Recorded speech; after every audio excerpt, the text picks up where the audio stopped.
If you're a people pleaser, I've got a pretty good idea of what the festive period looks like for you. And let's be honest, it's exhausting.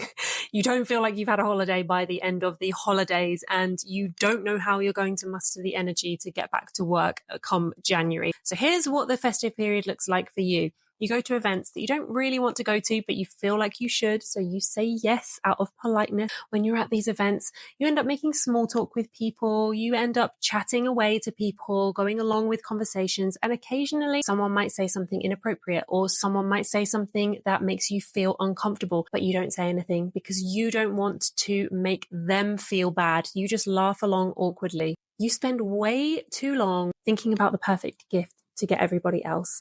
And perhaps you even overspend. Maybe you get yourself into debt buying too many presents for everybody else, and you put your all into hosting. You get to the end of the Christmas holidays and you have had zero time to yourself. You feel exhausted, shattered, and poor. You've got no money left. In this video, I have got you covered. I am going to be sharing 5 tips with you that will help you survive the holidays in a stress-free way if you are a people pleaser. Let's go. If we haven't met before, I'm Dr. Sarah. I'm a medical doctor and an online coach.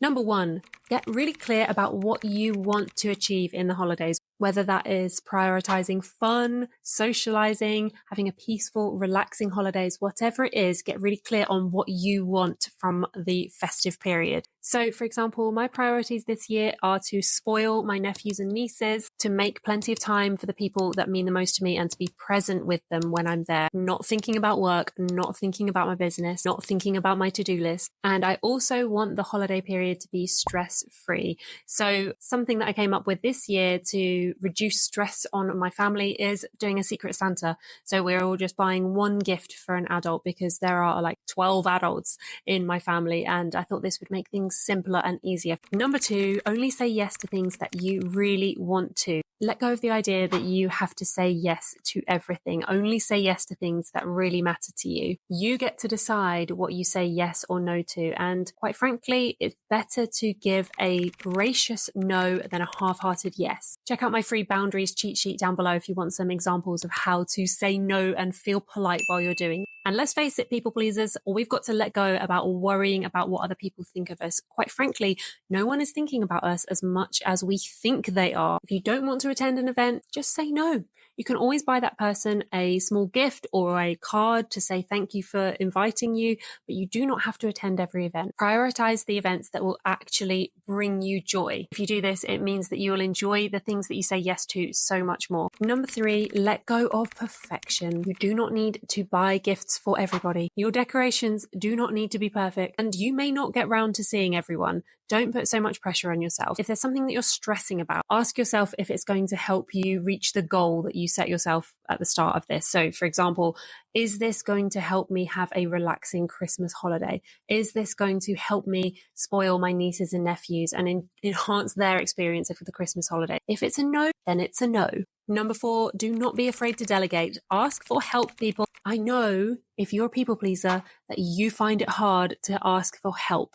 But remember, it doesn't have to be perfect, and you do not have to do it all yourself. Ask for help. If you are hosting, ask people to bring a dish with them if you feel like it's going to be too overwhelming to cook and prepare everything. If you don't want to ask people to bring stuff, buy things pre-made. You don't have to do it all yourself. Ask people to help you with decorating. Ask people to help you with gift buying and wrapping. It does not all have to be on you. And finally, prioritize self-care. It would not be a video from me if I didn't tell you to take exquisite care of yourself.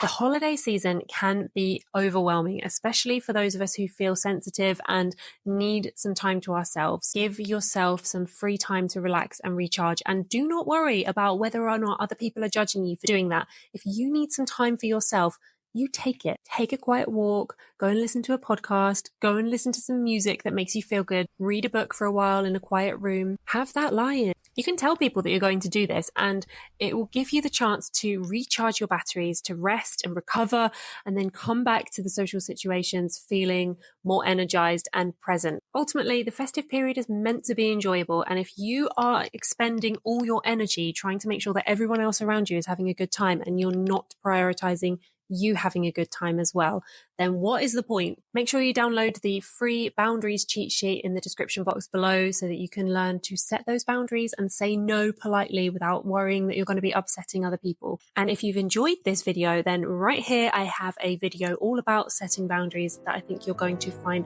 very useful. Thanks for watching, and I'll see you in the next video. Bye guys.